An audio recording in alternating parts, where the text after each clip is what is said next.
with that, I'm going to introduce Eric Solomon, the man who needs no introduction, one of our former chairs, who was also Assistant Secretary for Tax Policy at the Treasury and many, many other things. And he, along with our Distinguished Service Awards recipient, was one of the people who gave me a hand when I was trying to curl up in a corner of the room and got me into the section. So he's going to introduce our Distinguished Service Award recipient.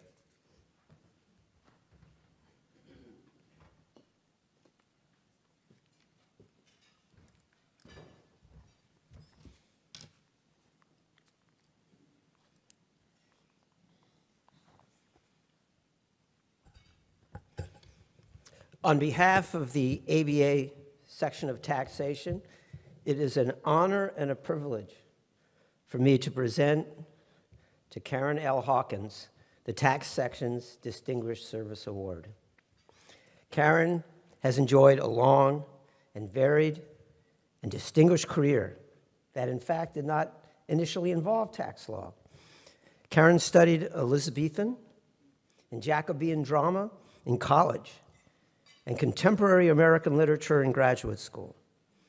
Then she served at UC Davis as Assistant Dean of Student Affairs while earning a master's degree in education. And while at UC Davis, she oversaw implementation of Title IX throughout the campus. She never rests. After earning a JD from Golden Gate University School of Law and an MBA in tax from the Golden Gate School of Business, Karen practiced for 26 years in San Francisco and in Oakland, first as a solo practitioner, and then in the firm of Taggart and Hawkins. Her clients were primarily individuals involved in criminal or civil disputes with the IRS or California state agencies. She often took on pro bono matters for clients in particularly difficult situations or whose cases presented an opportunity to establish an important precedent. In addition, in the 1980s, she started the first tax court pro se pro bono program, which has since grown into a national network of similar programs.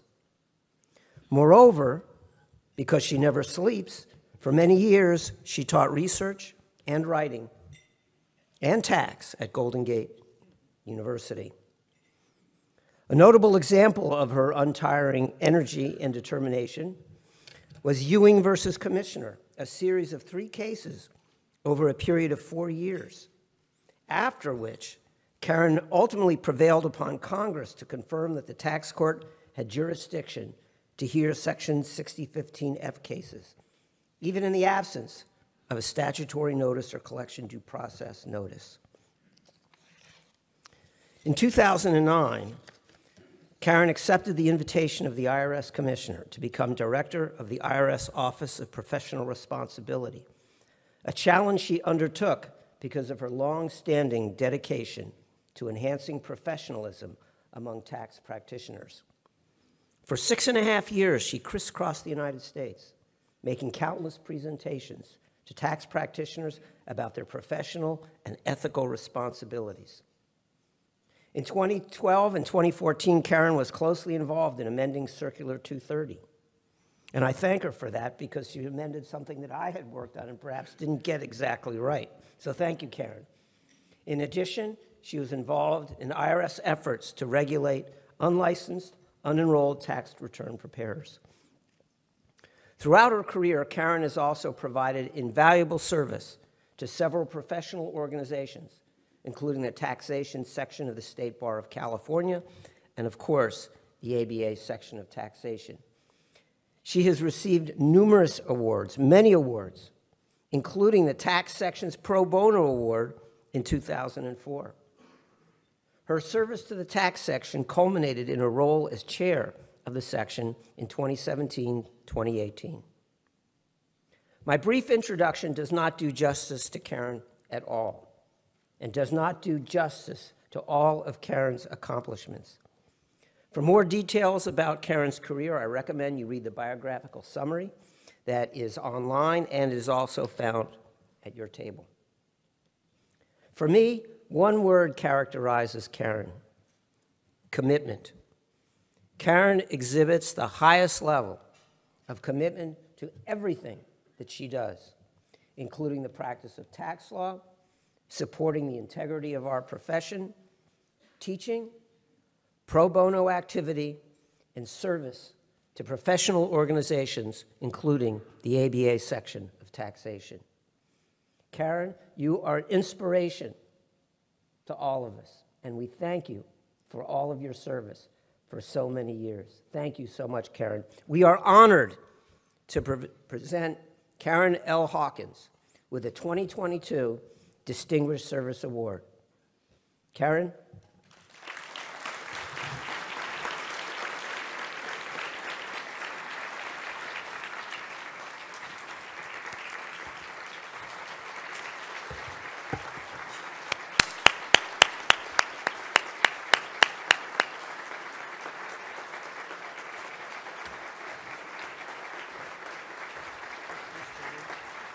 Congratulations. So well deserved. He's going to want to do a picture. Oh, we got to get this. You're in charge of the award. There we go. Let's get it right.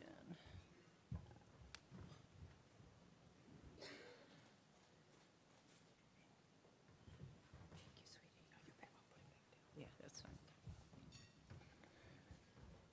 It's nice to know that I'm still taller than Eric.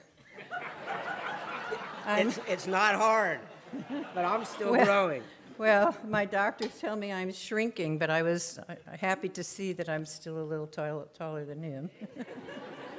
You stand next to people like Chuck Rettig and Eric Green in this committee, and you feel like a little midget anyway.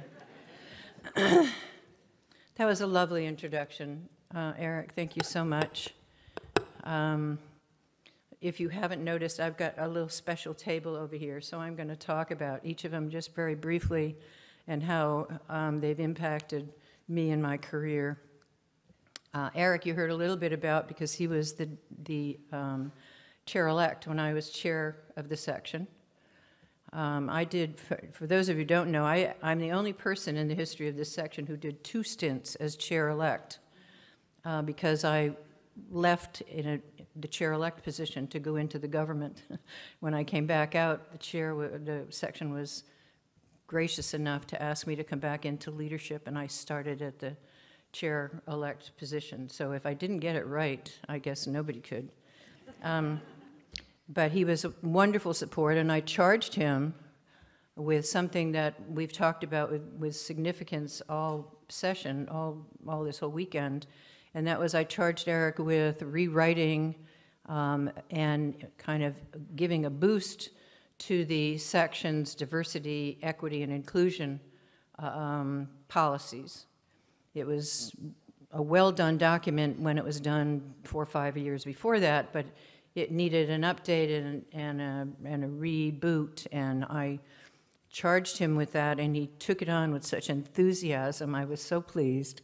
And he did an incredible job, created our Diversity, Equity, and Inclusion Committee, and which has become the precursor of some of the other things that you're seeing, the fellowships and whatnot, sort of roll out from that.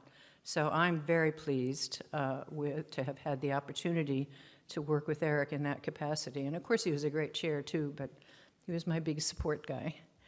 Paula Younghans, I want to thank so much for writing the incredible blurb that you have at your tables. I asked her to do it because she was the most eloquent friend I have, and she did not let me down. So for that, thank you. And she's been a friend for years. We were talking, I think it was last night, that at one point in time in this section, there were 3 women present at the meetings, at least in the Civ and Crim meetings, but mostly throughout the meetings, and that was Paige Marvel, Paula Younghans, and Karen Hawkins. And it was that way for a number of years, so Julie feeling uncomfortable is understandable. It was not easy in those early days, but we've been friends all that time. Judge Panuthos needs no introduction. He's last year's recipient of the DSA, well-deserved.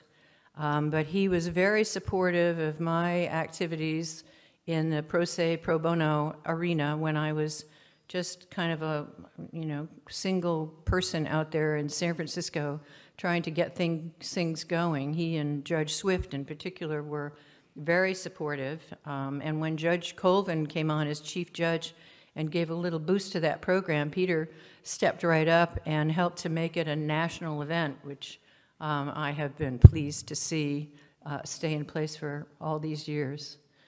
So, Judge Panuthos, thank you for all of that. You all know Larry Campagna as well. Larry has been a long-term friend of mine in all capacities, personal and professional. He's also the recipient yesterday of the Jules Ritholtz Memorial Award from the Civil and Criminal Tax Penalties, an award I preceded him in by a number of years, but you shouldn't have been that far behind me. It was well-deserved, and congratulations, and thanks for being such a friend. Claudia Hill is the editor of Walter Kluwer's Tax Procedure and Practice. Too many words in all of that, but she's been there forever. She's a stalwart, patient, incredible person, and she's been kind enough to give me the opportunity to serve on its board of advisors and to write its ethics program or its ethics section about every 2 or 3 months whenever she can boost me enough to get some materials out of me. But she's been nice about keeping me in the loop on that. Diana Urbson is somebody I met, I think, mostly once she came to justice in the appellate section, when she and Caroline and Sorolla and I would hang out after hours and commiserate about whatever was going on in our respective chores. It always helped that we commiserated in some bar with some good wine in front of us. But she's been a good, supportive friend. And the last person at the table I want to acknowledge, most of you will not know him, is Lee Martin, who was my deputy for 4 years. Some of you might recognize him as the director of the IRS whistleblower office until just recently. He's just left to go to the Department of Justice. But for the last 4 years of my directorship at OPR, Lee was it for me. He took all of the burdensome, for me, tedious administrivia off my desk and handled it most of the time without me even knowing what was going on, which was probably just as well. He did all the HR stuff, he did all the disciplinary stuff, he did all of the kinds of things that you would imagine a large agency requires of its executives at the administrative level. And so he freed up a lot of time for me so that I could do all the traveling that I did. I was doing about 100 speeches a year around the country. I was on the road virtually every week, and he made that possible. If he had not been both supportive and competent, I never would have gotten through that period, and I am forever grateful. I am even more grateful that he has become a friend and that he came all the way from Haymarket this morning to have lunch with me just so he could be here. So that's my table. I just wanted you to know who they all were and why they were all there. I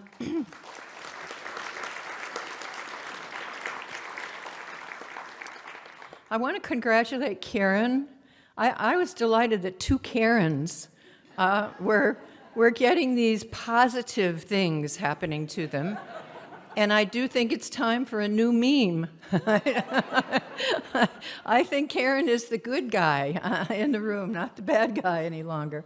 Congratulations to you. You've got so many years ahead of you yet to do additional magnificent things. I can hardly wait to watch what goes on in your life. So congratulations. I just want to welcome the new fellows. I've been, as a chair of the section, they never let go of you. They hang on, there's a little chain around your ankle for about 6 years as they put you into various other responsibilities. And two of the more pleasurable responsibilities that I had was to be on the nominating committee, where I could have some influence on the section's future leaders, but to be on the Brunswick Fellowship Selection Committee for multiple years in order to select every one of the fellows that Julie listed earlier were people that I had the pleasure of voting onto the group and bringing them into the section. It's a wonderful program. They are such incredible people. We just listened last week to their presentations on the progress of each of their projects. And I have to tell you, when I was that age, I do not remember being either that diligent or that brilliant. And they're all phenomenal people. And I'm sure the ones that follow them will be as well. So that's another wonderful program. So welcome to all of the fellows in that regard. I want to acknowledge just a little serious note, and I'll try to get through this quickly without being emotional, but I do want to acknowledge the passing of Bob Pope. Many of you knew Bob. He was a fixture in the section. He was a fixture in the hallways. He was a friend to many, and he left us a week or so ago, and he will be sorely missed, not just by me, I'm sure, but many in the room. So I just wanted to acknowledge him. And I want to piggyback on Julie's recognition of the numbers of women in the room. I mentioned to you when I started in this section, there were 3 of us. And when I first tried to join a committee, I got what I can only call a rude brush-off from the white male who was in charge.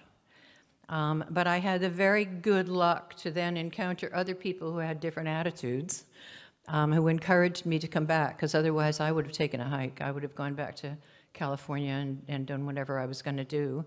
But I had other mentors who helped me out, and that's kind of, I guess, I get to my theme finally of the Karen Hawkins plain dumb luck approach to career planning. Because as you've already heard, I didn't start on a straight line. I kind of zigzagged in every direction in higher education, and some things that I didn't even let Paula put in the writing until I finally got to the law.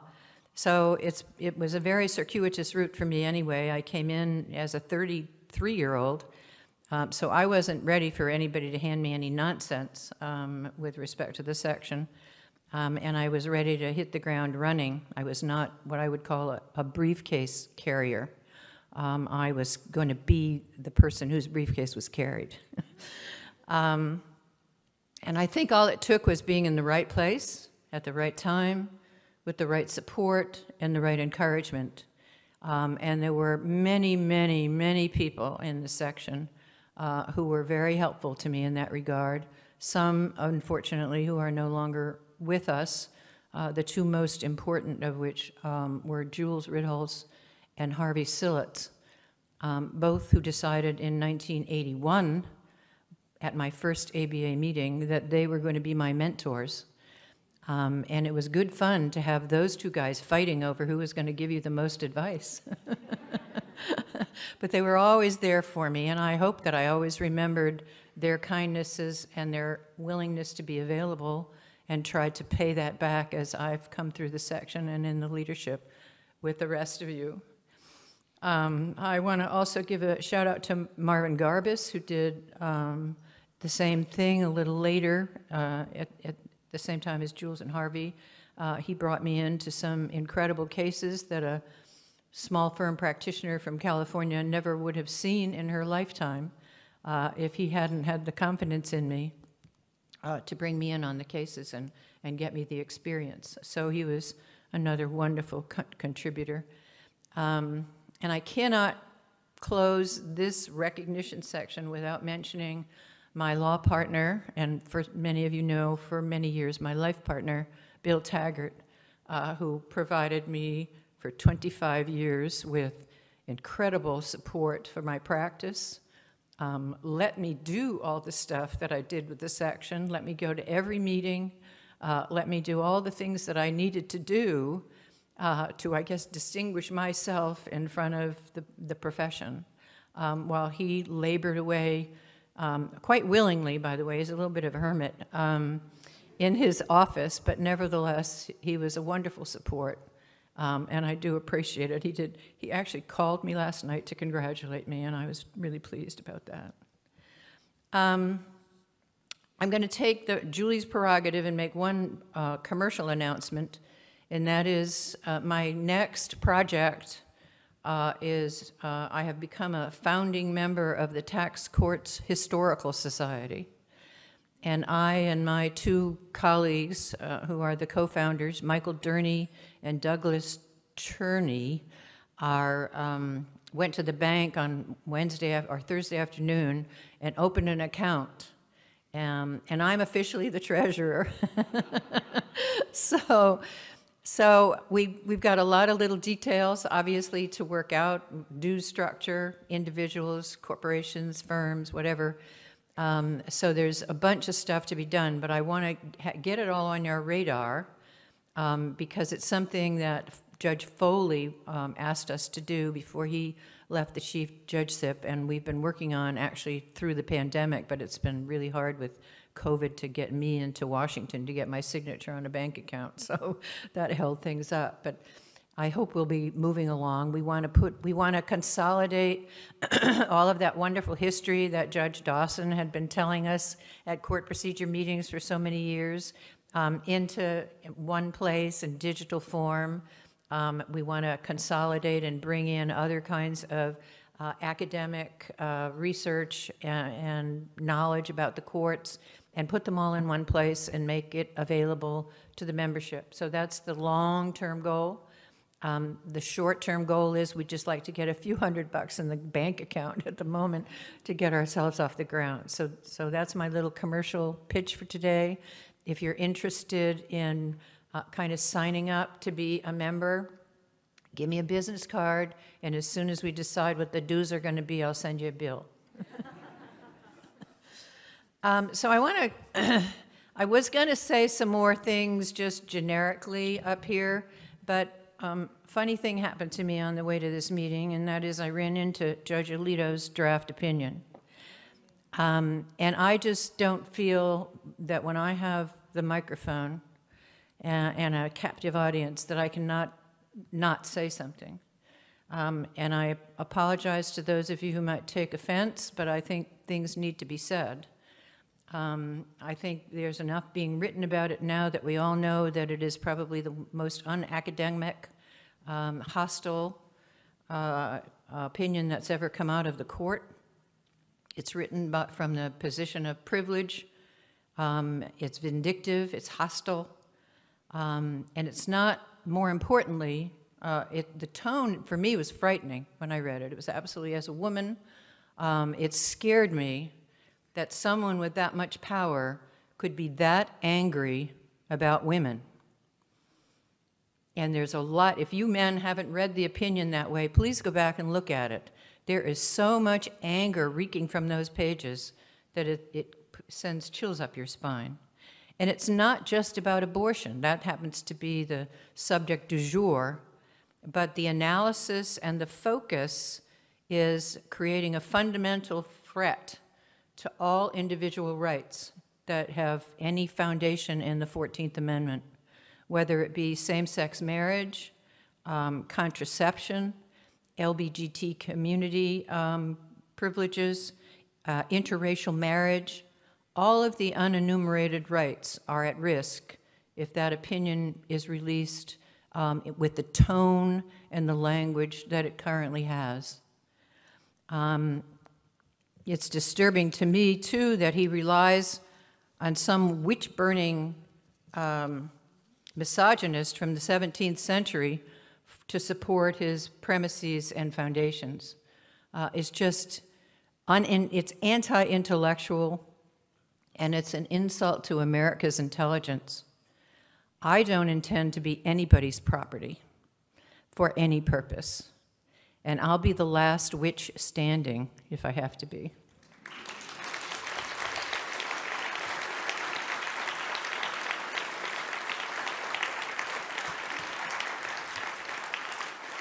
So I'll get off my high horse. That was my lecture, but I did want to say something. I actually hope it stirs something in you to have some dialogue.